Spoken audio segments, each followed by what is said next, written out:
Looks like they had a heck of a job. The regular meeting of the Swanzey Board of Selectmen today, January 4th, is called to order. I'll make a motion to approve the regular meeting minutes of December 28th, 2022. Second.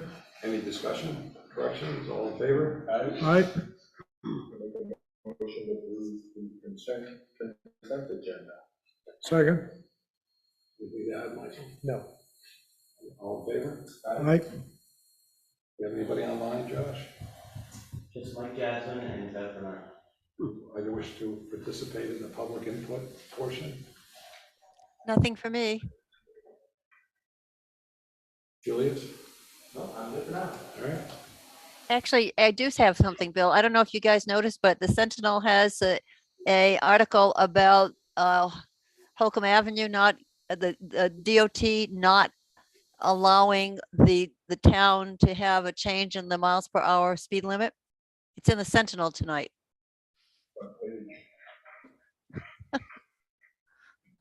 Boy, they're desperate for news, aren't they? Yeah, so Thank you. I'd like to let everybody know that Paul Bertolami had passed away. He was a long-time detective in the police department. Yeah. And retired from fishing game, I believe, over in town for a long time.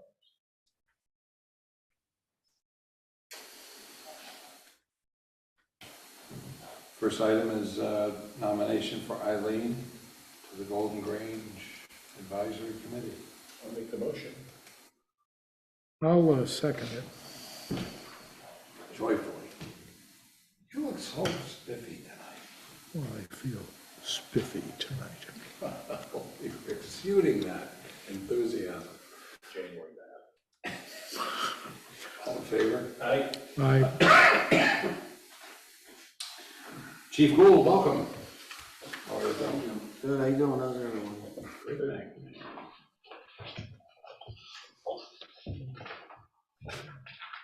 You got the color ones right there, Bill. No, I was just looking for the budget. Oh.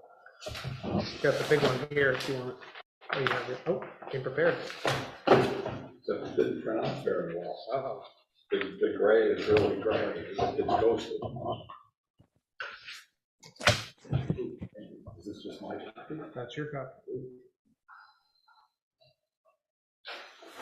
Well, it's apparent that you all have made quite an effort to give us some options to consider. Do you want to run through them individually and? Yeah, the only, really the change was,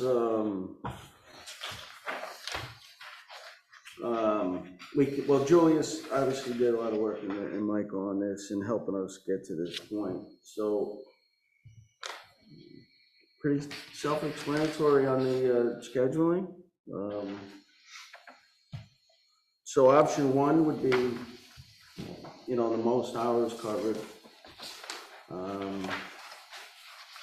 And continue where we are right now, as far as working or using per diem members on the weekends. Paid on call, and again, we would extend their coverage by part-time or per diem.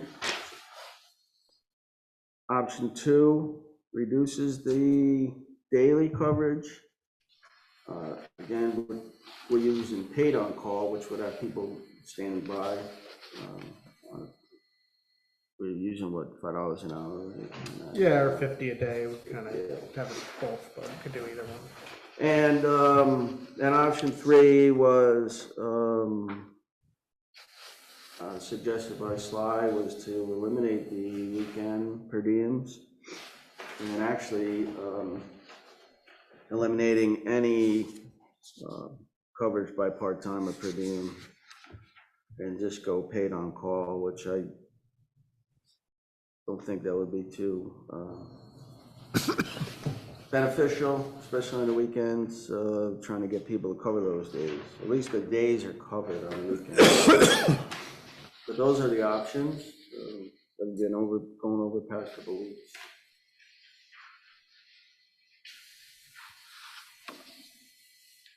Were the new wages factored into it? No, we didn't want to, no, Shouldn't make much difference. correct.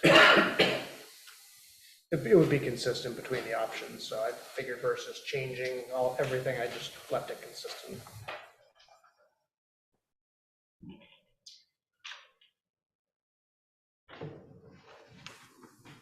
Now, the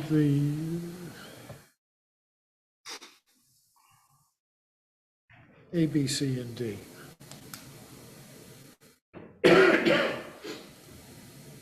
Is in the order with which they appear. So yeah, the order that he just reflected, correct, so this is the current staffing that we have Yep. right now, Yep, and that's the option one that he, or, yeah, that's the option one, right? Right there. yep. That's the option one that we presented last week. And this is the one that we kind of, Julius kind of spitballed from home when we were asking, well, what if we took out the weekend per diem coverage? So then it's just the on-call, the weeknights. Okay, and then the last one. That was Sly's suggestion last week of removing the per diem weekends and just doing the on-call overnight and then on the weekend days.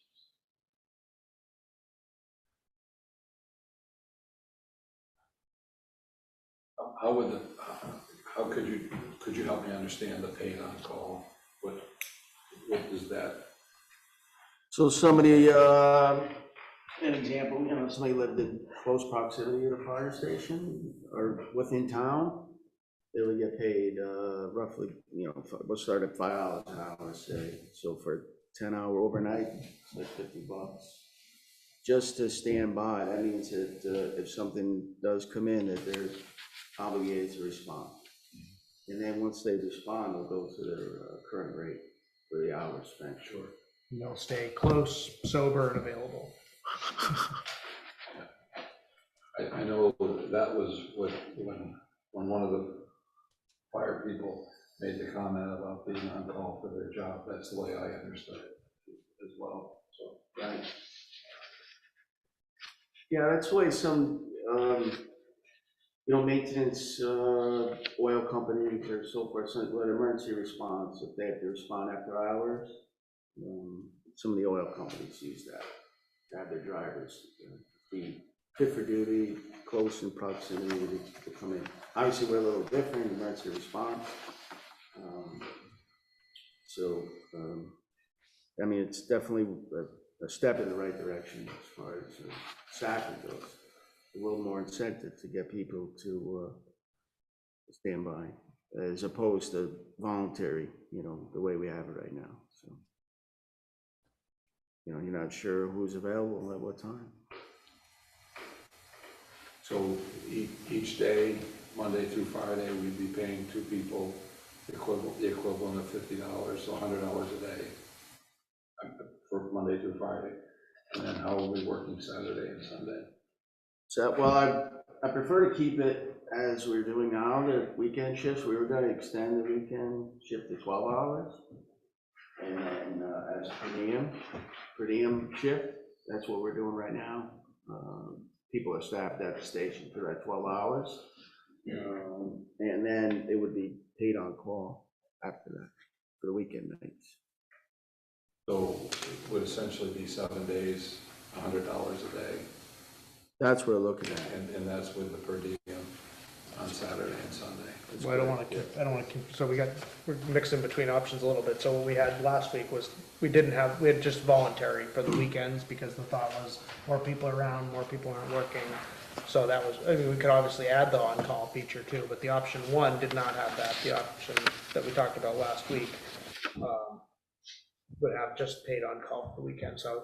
Oh, yeah, I'm mistaken, yeah. So the nights after the 12-hour block would be voluntary on-call, so the way. No, I understand that, but you did have, just to be sure, we did have, or the first option did have this, right, part-time per diem. I'm just asking for the part that would be voluntary.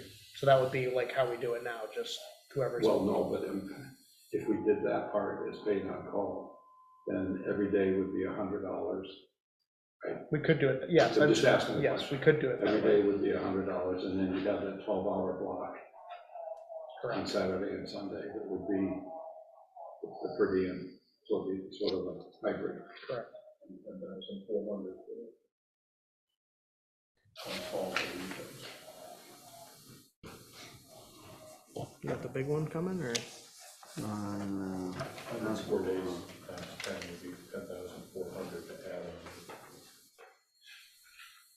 This would be 69,700. If you cover, if you put these people paid on calls. Right.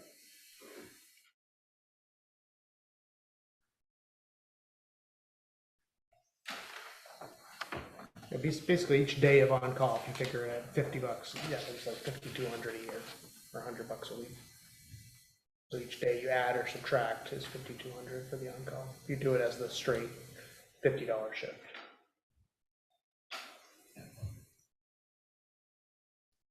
It should also be emphasized too, the reason for doing this is that. You probably want to come up here because it's probably can't hear you. We made sure we calculated at this rate too, so that we're in compliance with the Fair Labor Standards Act as well, which is kind of one of the things that this is the closest we can get to a part-time position without actually going and taking that extra leap. Because otherwise you can't guarantee those individuals will be there. That's the on-call portion, but offering them some level of incentive to stay. So, you know, I worked with Edna and we're going to work with Teresa obviously as well if this is approved to make sure that that coincides, but that's where we're at. I lost you at the beginning. I thought you were going to go in one direction.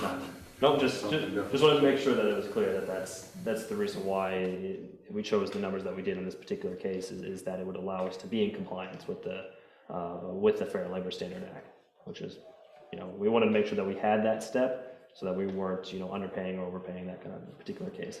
Because once you reach so many hours at each individual point, then you take that leap and you can't do that. So I don't want to get in the weeds on this one, but maybe I don't have to meet minimum wage. Not For the on-call, correct. Correct. Right, it's a stipend per day, it's not per hour. Exactly. It's not an hour. Which one of these represents that? So for all of them, for the paid on-call, it could be the 50 per shift. At one point, we had talked about 5 per hour, but I think it was like a 10-hour shift, so it was just kind of our way of thinking about it, but the stipend seems like the better angle for the Fair Labor Standards Act perspective, which I think was the board's preference. Anyway. And again, which one of these that?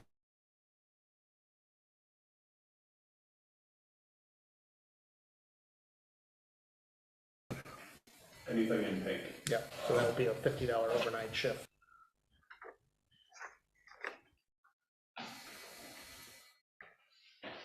It's a start.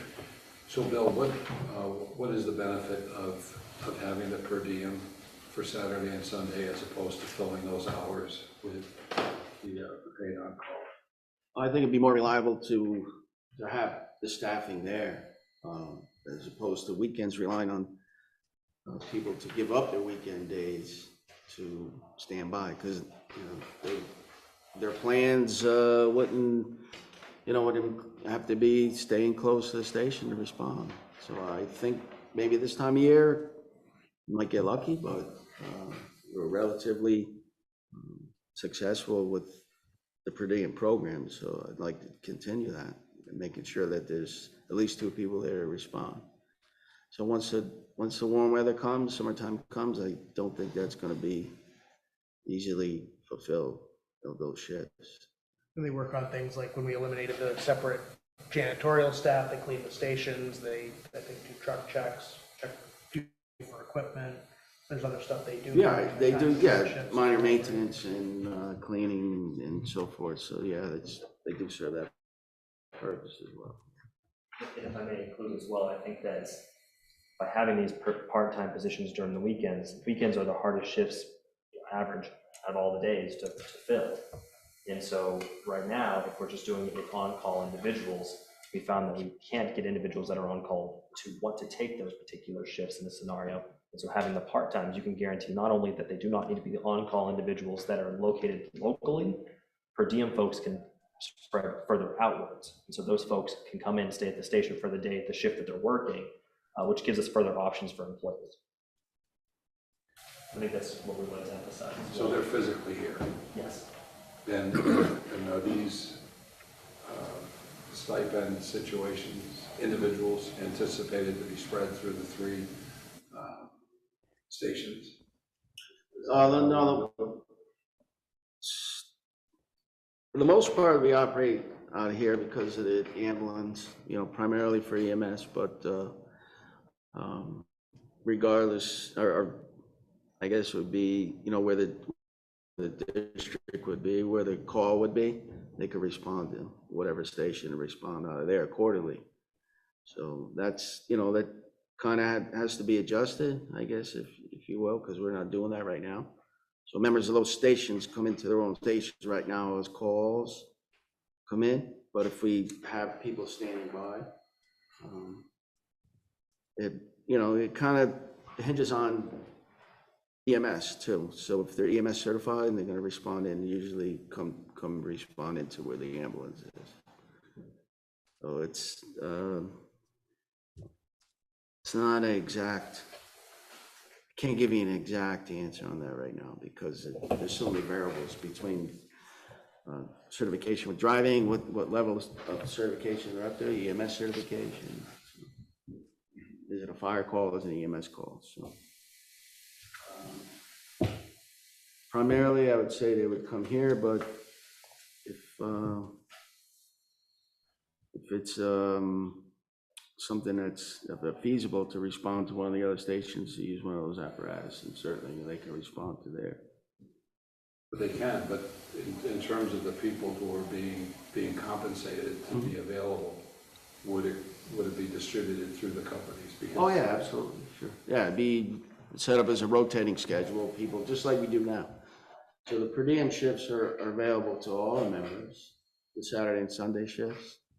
There's only a small few that work regularly those shifts, but the paid on call will go in a rotating basis and it's available to anyone. Yeah, and you could have an overnight where someone's on call from station 1 in East and someone's on call from station 2 in Center, and when the call comes in, they each go to their own station, or would they go to whichever's closer, or? Yeah, not, I mean, that's kind of a tough question right now for geographical and logistics. Again, it depends on what the situation is. If it's a brush fire, they can both go to station 2 and grab the brush truck.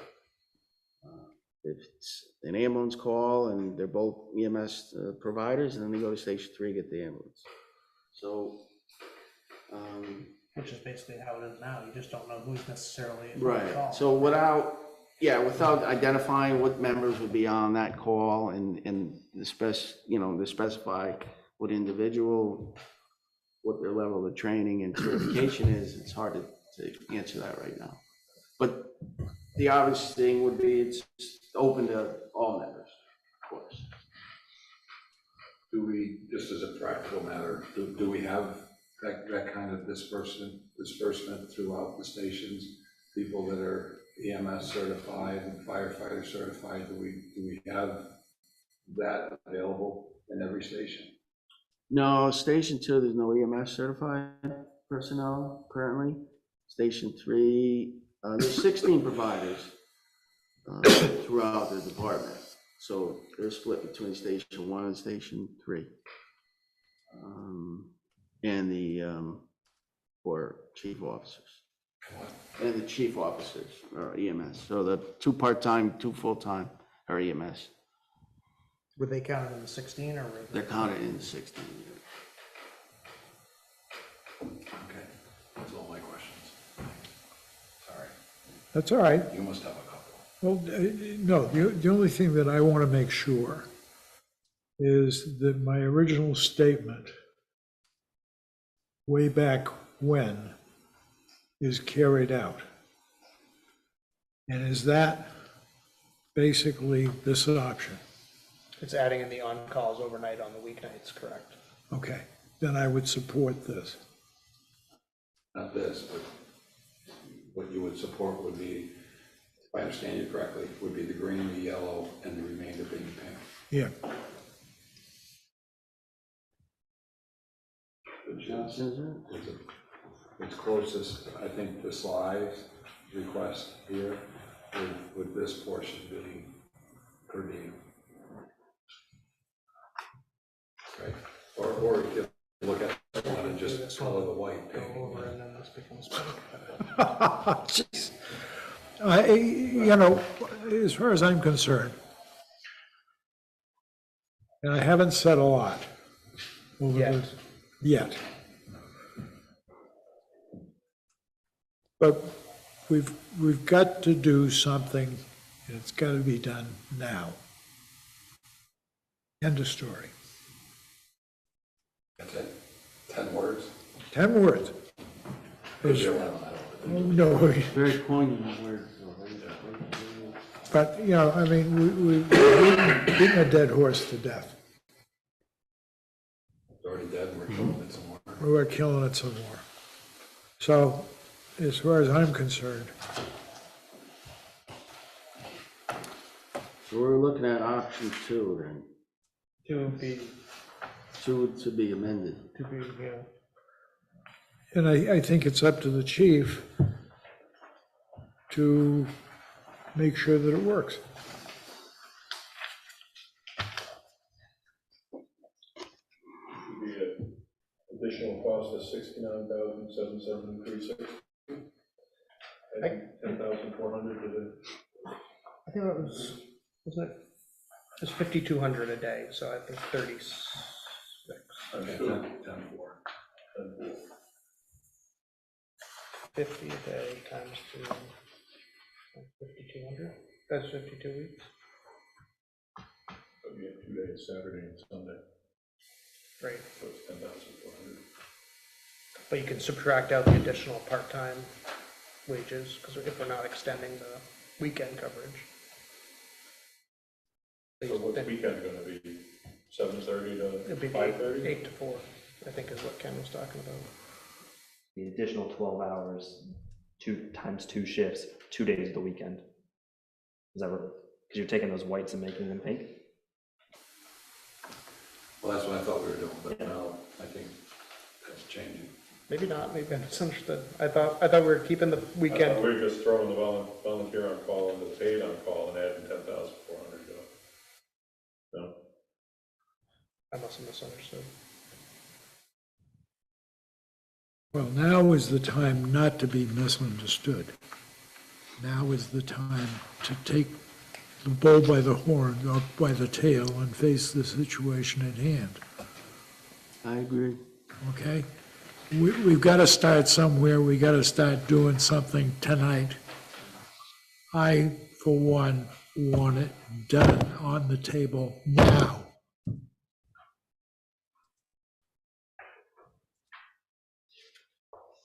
Cut through the bullshit, guys. You do have a filter. Live that, on right, TV. Josh?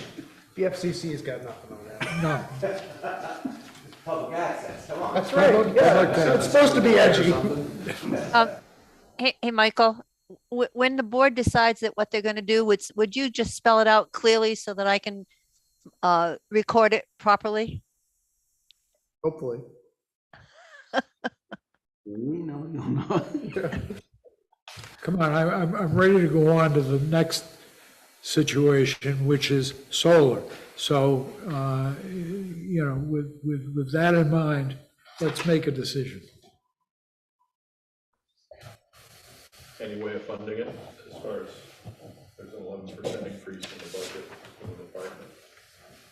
Could we get that down to 7? No, Well, then my option 3 is what I would go for, that $7,000 increase.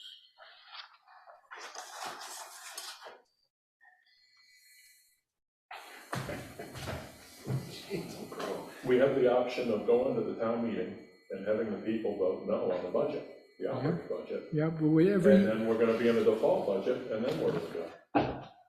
and every year, somebody throws that out.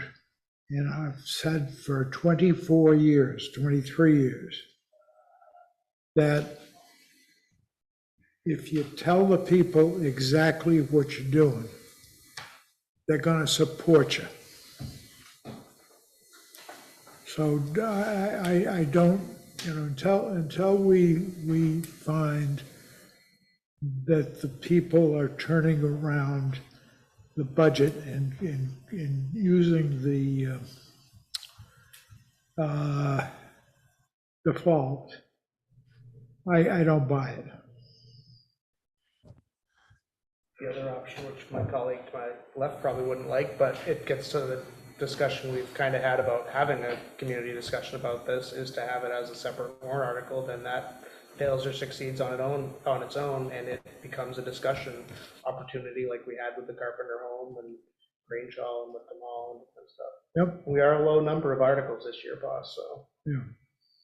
So that takes that factor out of it. I mean, guys, I want to cut through the BS. I want a decision. There's really not any BS here, Ken. Yes, there is. No, there isn't. This is a legitimate discussion. It's a significant change. We're looking at going from 440,000 to 512,000. And that's significant. I agree with Sly. I think if we can find some items in the budget that would soften the blow, I think that's valuable. I also agree with Michael that putting it on as a warrant article so the voters make the decision. Do you want to have additional coverage? I also look at it from the perspective that we just appointed this committee to come back with a report, that some part of that is going to be whether we go to an all fire department recommendation or continue with the combined service that we have. So I don't think it's BS. I think it's legitimate discussion to be had. And I sympathize with where you're at. I sympathize with where Sly's at. So, maybe the thing is to come up with a solution that we think is best and put it on the warrant, or defer till the committee comes back, because we're only talking 8 months, and Sure. who knows, the committee, if the committee comes back and recommends we don't need an EMS to be an EMS provider, which is what Sly is proposing, then all of this will be moved anyway, if we're going to abide by what the committee suggests. So if we're looking for a compromise, for me, it would be put it on the ballot. Well, and I'm not arguing that point. I've failed to agree or disagree with what Mike is suggesting, okay? But if you want to put it on the ballot, that's fine with me. But I want this done and over with. No, I get it, but at the same time. No, you don't. Yeah, I do, because we want to make sure that what we're proposing is, we're all in agreement with it. It's cohesive, it brings in what Bill's asking for. And we just want to make sure that whatever decision we make to put on the ballot is what we all agree to. So I don't think we do a rush to judgment. I think we agree. It sounds like we're in somewhat of an agreement to go ahead with the increase of, what would it be, 49,400, something like that? No, it's 69,773.60. okay, so we, $70,000. Depending on if you want to adjust that coverage per diem on the weekend, or leave it the same number of hours. They're talking about shortening this up and having paid on call be a little different. So. Just would make the on-call shifts consistent, and it gets the total cost Yeah. down a little bit. But if that takes away from the per diems, they might squawk on it or something.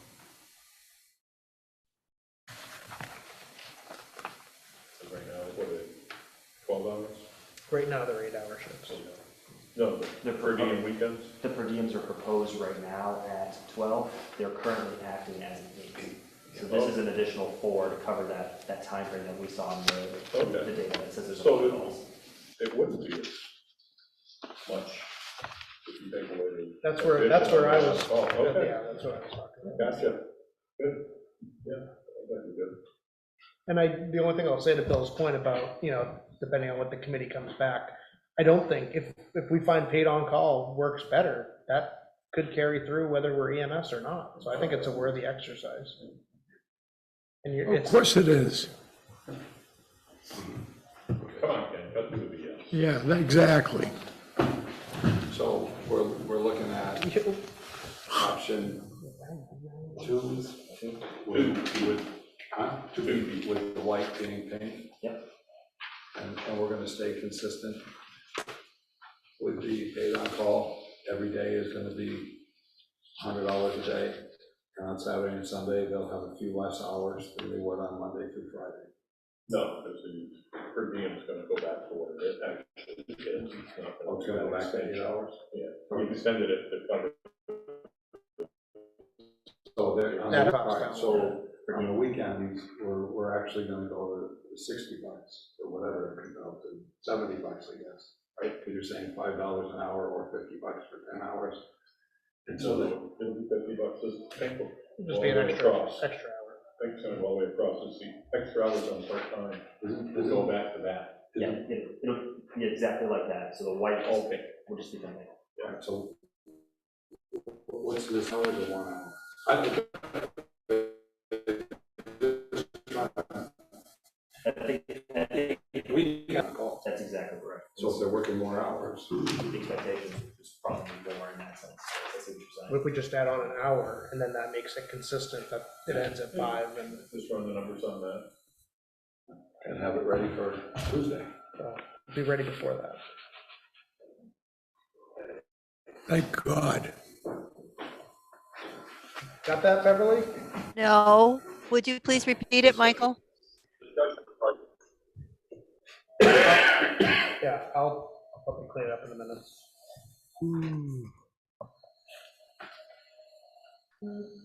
Okay, so are you comfortable with that, Bill? Yes, yep. So if I understand correctly, the board is voting for option 3, is that correct? To be. 2B, I'm sorry, 2B. what is Or 2B? not to be, that is the question. Yeah, there isn't an actual option that we voted for. It's a change in option number 2, Oh, okay, or it's a modification of option number 2. Michael sent it to you. okay, I'll have to discuss it with Mike later, thank you. Thank God. There is a comment.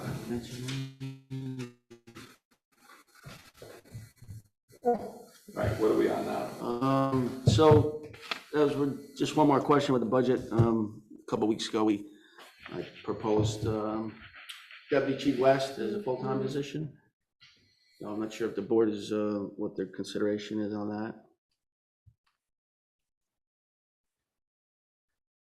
I think we were disappointed about the lack of flexing the schedules, and I think that just makes it a tough sell to add that cost if we're not expanding the amount of time that's being covered. That works within in the daytime. So you want to add, administratively adds more to our capabilities, response, have a paramedic on duty 5 days a week. So that was in the original proposal, that he'd be working as a day worker, considered day worker, so. It's the full-time status that just kills it for me with the amount of funding for the Group 2 retirement.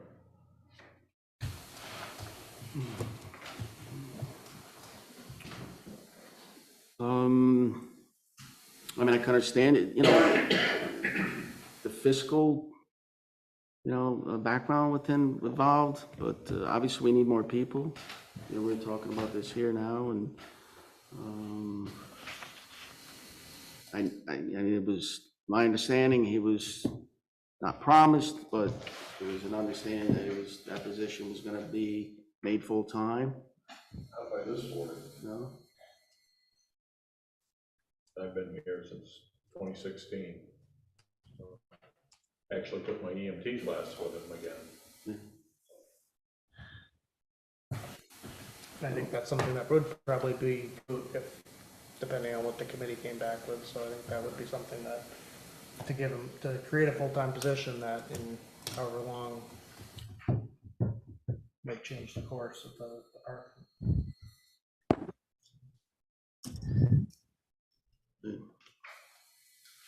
Doesn't sound too promising. All right, appreciate it. Thank you for your work on this, Bill. Thank you. Thanks for all this time. Thank you, Julius. Thank you guys. I'll see if you can go 2 for 2 then. Julius, solar exemption modification. All right. So Did you have a chance to resort that? Yes, I have it right here. Thanks for putting that information together. So this is the same info, it just has just Cheshire County on here. yeah, so that was actually a good call. It really is shrinking it down because that list is, like you saw, it's a 5-page list, all 224 towns in Yep. the state, plus it includes every chartered, like mountain range, and if it includes it or not.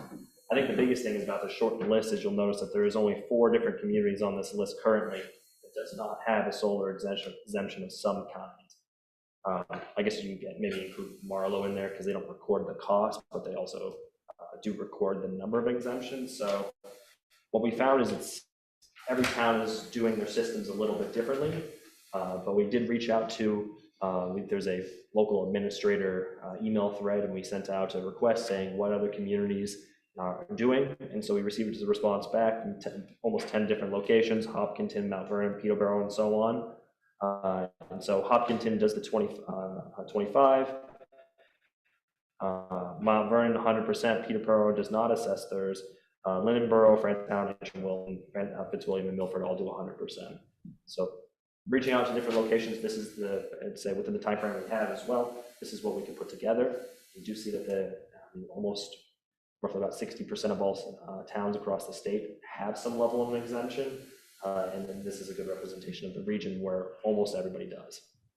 I think that's kind of the main highlights from this particular numbers that we pulled together. Yeah, so I'll leave it at that. Other than Fitzwilliam, did you get a chance to check with any of the Cheshire County towns with what their exemption is? So Jaffrey responded and it didn't make it to this list, and they kept theirs at 10 and they assessed at 10, is that correct? Yeah, so it's 100% offset. So theirs is 100% as well. So regardless of the array, it's a They $10,000 assessment. correct. Is there, in order to address what Sly is, I think, quite rightly concerned about somebody generating essentially a commercial operation, is there anything in the statute or in the language that would give us the ability to go to the particular property in question? 7262 is the RSA for defining a solar panel, or what that particular piece is very open in its language, and it just states the assessment of a solar array. So anything from small solar panels to an industrial size one.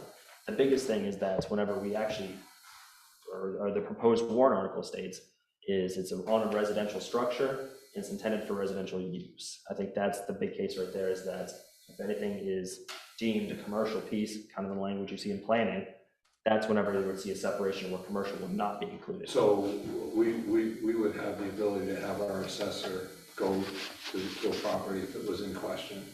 Absolutely, they'd be able to, basically they would check out the site and say, houses on lot, individuals living on lot, solar is providing for this particular location, and then that's how that would be assessed accordingly. Okay, and they determine that the value of the solar is substantially higher than what would, it's an outlier. Do they then have the ability to require, in order for that exemption to be in place, to require evidence that the solar usage is actually specific to that residence, and that they're not generating additional power of a significant amount, obviously, of a significant amount that makes it a commercial enterprise? Yeah, I'd be concerned as to having the assessor be the one to fully make that determination. I'm not sure how we would. I think you could do it between because part of the application, the building permit and the credit for the exemption talks about the size and basically based on how much it generates, right?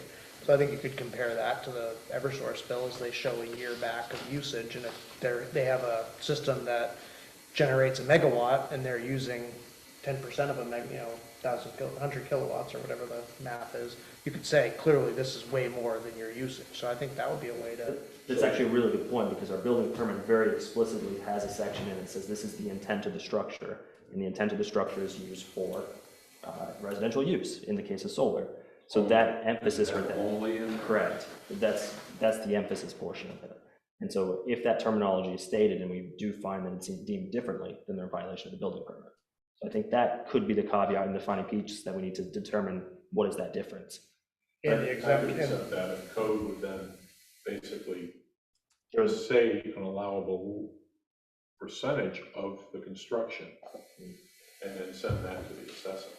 I think you would probably see most of those differences too in the assessment office. They work very closely anyways, as building permits are sent there and they're sent back. And the assessor's already managing to review how much megawatts are created, because that's how he assesses it in general. If he notices a substantial amount above a frame rate, I assume that they could probably have that a discussion. I believe Mike Jasmine wants to say something. Yes, Mike. Is he muted? No, we can't hear you. I think he's muted. You're on mute, Mike. Not muted from my end. Might be muted from his end. Mike? Mike, are you muted from your end? Jeez. Tell him. Cut the BS. Yeah, cut through it, Mike. Let me give him a ring, I'll call him on speaker. This is the problem that I've said all along with Zoom. But he didn't come on and say, can you hear me? I don't care. Oh, he's gone. He's gone. With the hammer. Well, got to reach the phone of Mike. Hello, Mike. Oh, he's holding his Yeah, phone. I'm actually not muted. I don't know what the problem is. Okay, you're live. Turn off the solar panels. Yeah, it's off. So this whole process is governed by the PUC and the utility and the rest of that very, very rigidly. When somebody gets a solar array for their home, they check a number of years worth of bills, and they're only allowed to produce 25% more than what they currently use. That's just the law. They can't, in a residential array, you can't produce more than 25% of your usage. And that's done because in the months when you can make more than you use, they're hoping that that's enough to get you through the winter. It generally isn't, but it helps offset it. So the idea that there's more being produced, or that there's some potential grand, stream of income or something like that, it doesn't exist. You're only allowed to produce 25% more than what you use, which is why when the least people in particular use more, that's when they really take a beating on these things. So they're the ones that are getting beat up even more. That's a side step. So the idea that there's more money being made, or they can put in a giant array, and then it's just not the case. Thank God. Good to know. Where were you a couple of weeks ago? I should have been there, and I apologize clearly. Yeah, you should. You were here. You must have left. Maybe you It were. makes you feel any better on the town hall now.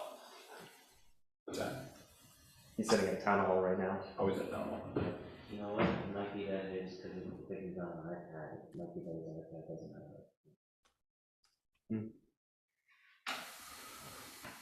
it. Okay, well, thanks, Mike. Thanks, Mike. Yeah, thanks. Appreciate the clarity. Just think this could have shortened our discussion But we know a lot more about it. dramatically. We've learned a A lot lot of things smarter. about solar. All right, so we have enforcement capability. We have enforcement capabilities, we have of course, the building permit that explains it. Obviously, the PUC watches it with its 25% cap. I think that's, well, I guess that, in my mind, would limit the commercial side on a residential lot.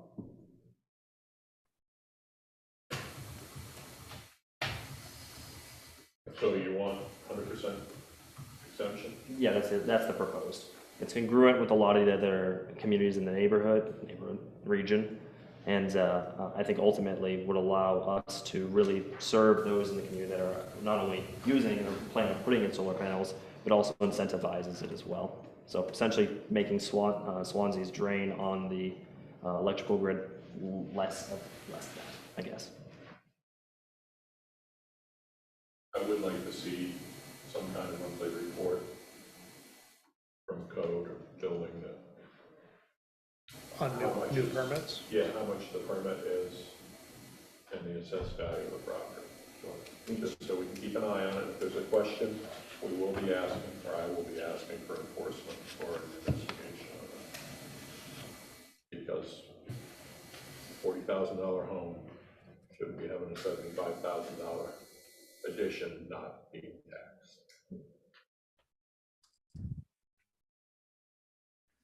That seems reasonable. You're on it. Good job. Thank you, Julius. You're 2 for 2, Ken. My only concern about this whole thing is that it's taken forever to get to this point. And I don't think that it should have taken beating a dead horse. All right. So you need a motion with It's language? fine. It's already on the draft And one. it's gonna be a warrant article, right? Correct. Okay. May I ask, is it 100%? Is Yes. that what you, okay, thank you. 2021 Carpenter Home withdrawal request. Table Preparations for the budget here. as needed. I gave you the updated, sent out the updated budget with the increases we discussed last meeting reflected. I gave you the updated warrant, which did end up, we were able to combine those veterans credits that we talked about last week, so that cut down our numbers again. We'll add one in for the item we just talked about for the on-call staffing. No other, I didn't make any other changes other than entering in the budget and the, no, it's not on here. The budget and the default. I guess I didn't make it in, but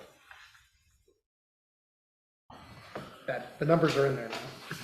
So we meet before the public hearing, get the finals, or you're just gonna send them out, or? Yeah, we usually meet at 5:30 and then the hearing starts at 6. But yeah, I can resend out with those reflections.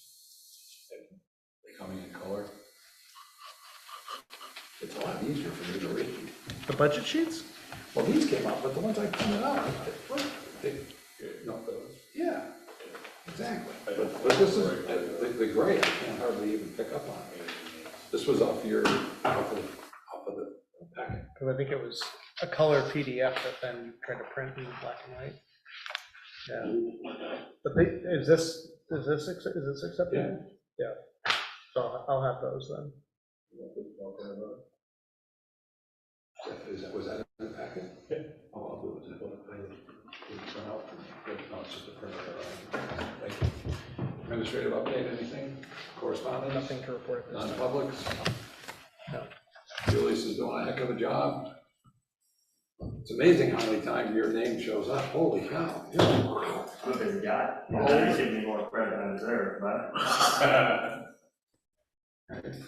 Take it while you can, the blame will come too. So I can adjourn. What time is it? Motion to adjourn is on the table. 6:18. Second. All in favor? Aye. Thank you, Josh.